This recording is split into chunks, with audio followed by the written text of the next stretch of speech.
Rocall 209 here, and I had a live chat last night. And one of the things I was talking about on the live chat was I had an interaction with a cop yesterday, and it didn't go well. Well, to my perspective, I don't know what he would think, and I'm waiting to go into work here. So, the other day we had one of the kids' birthday parties at the bowling alley. So we go to the bowling alley, we have a great time. We're driving home, and one of the roads that we take is a very busy road.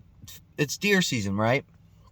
So we're driving down this road, and I notice there's a bunch of stuff in the roadway. There's a bunch of plastic, and I look off to the side. I said, Cindy, look at that deer. I said, she's laying down. And I'm like, the deer's either sick or somebody just hit that deer. So we go a little bit further. I'm like, we'll turn around, we'll go check out this deer, and if it's hurt, then we'll call the DNR and the sheriff, and free grind, because usually when deer get hit, man, you don't, anything like that, bruised meat, all that stuff, especially when you harvest a deer for deer season, you cut around that stuff and you throw that away. I'm like, well, if it's not hurt too bad, if it's not banged up too bad, we'll take it and we'll grind it. I'm like, we always need grind, so we circle back up into this little I would call it a little neighborhood, like a subdivision, and there's a car parked there. So we pull up, roll down the window down, and said, well, did you kids hit this deer? And they're like, oh yeah, we hit this deer, yeah, we hit it. And like, anybody need medical attention or anything? You guys all right? Yeah, oh yeah, we're fine, just shaking up. All right, we're gonna go back there and check on that deer, and we're gonna call the DNR and the sheriff to get rid of that deer. You know what I'm saying? So they didn't need any help, and so we drive back to the deer, throw my hazards on, and I go to the back of the truck, and Cindy's on the phone with the dispatcher and telling them, where we're at and where the deer is and where the kids are. So I'm looking for a tarp, they throw the back of the truck. So I didn't have one. I'm like, well, we got some sweatshirts. Oh, you're not using my sweatshirt. I'm just like, So we're waiting, and finally I see a sheriff. He's coming off the side road, and he takes off and goes down to the people that hit the deer, which, okay. A couple minutes later, sheriff comes and pulls up behind me. So I walk around to his passenger side window. And I stand there and I wave to him. He doesn't even wave back. So I'm like, oh, great. One of these guys, right? So, he gets out of his car, and I start walking around, in between the two cars, his and mine. And he's like, what are you doing here? What am I doing here? I said, we called you, and I pointed at the deer. I said, call about that deer that these people hit down the road. Oh, I'll take care of that. So he reaches in his car, and he pulls out his little foamies, puts his foamies in the air. I'm like, well, he's going to whack this deer. So, I'd rather have him expend his rounds than me. They don't pay for nothing. You know what I'm saying? Cops don't pay for nothing, especially ammunition. They don't do that. It's taxpayer money. So I was like, oh man, I'm like, that saves me around. And so he's like, you can get out of here. I'm like, well, you know what I'm saying? What are you going to do with the deer? He's like, I'm going to go put it down. So he starts walking in traffic, and I'm like, hey man. He's like, what? And I'm like, hey, there's an old lady in that backyard at a house, because the deer was in the driveway. But before the cops came, she kind of got up and she walked, just, I don't know, not even, 20 steps, man, and fell into this lady's yard. And I'm like, hey man, there's a lady that came out of that house and she went in that backyard.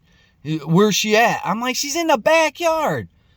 And I was like, you should go over there before you go on her property and discharge that firearm on that deer. Like, God, if somebody just walked on my property and started, shooting, it'd be a problem, wouldn't it? So he goes back there, and I see his interaction with that lady, tells her what the deal is. He comes back over, he's like, you can get out of here. And I was like, you know what? At this point, it ain't worth my time, So I get into the truck, and I'm looking in my mirrors, and he's like, get out of here. And I'm like, at this point, I just ignore him, because there's traffic flowing. He got his gun out of his holster. He's so excited probably to shoot this deer, and it's like, I'm not listening to this guy. There's traffic coming. I'm paying attention. So this is a busy road, dude. I mean, you got to be careful when you go on this road. Not only is there deer, but there's heavy traffic.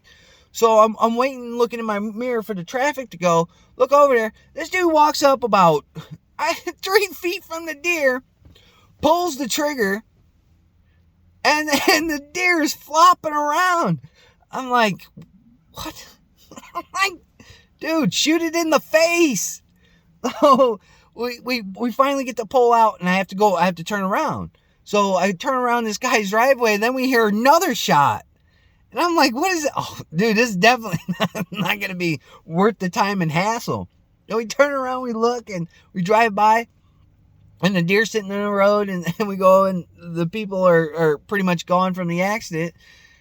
So I was like, Cindy, look up and see what the law is, because there's always a law for something. And then we look up the law for roadkill, and you need a freaking permit. You need a permit for everything to do. I think permits are unconstitutional. I mean, this is technically a fresh deer, so I know it hasn't been sitting there for a while. I'm thinking to myself, this guy can't even kill a deer three feet away. So it's just like, so I'm befuddled about this law about you need some kind of permit or something, and they have to come out and check it, make sure all that jazz. And I'm like, oh my God. So I'm like, well, I'm going to take that same way home. You know what I'm saying? Since that guy was being a dick, I didn't want to have to, mess around with it. So I'm driving, I'm coming down the same road, right where the accident is, and that deer's in the ditch. So they just drug it out of that lady's yard and threw it in the ditch. That's wasteful, in my opinion. And, if law enforcement wants respect from the populace, then they have to treat the populace with respect. And that guy was his demeanor sucked. It's just one of those things.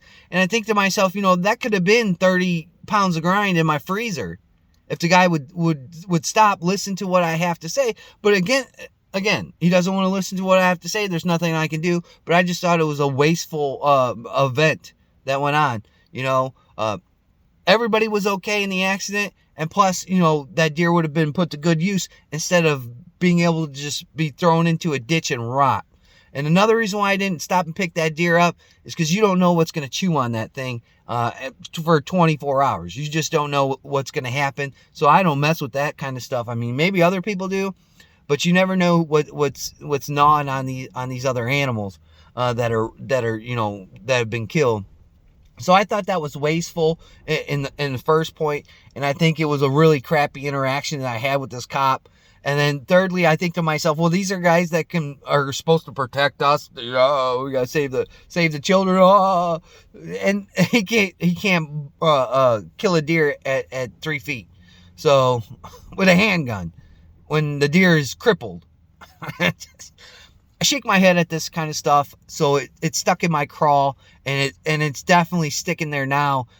Driving by and seeing they just drug it out of her yard and just threw it in the ditch. So that was what my comments were last night on the live chat. Thanks for watching.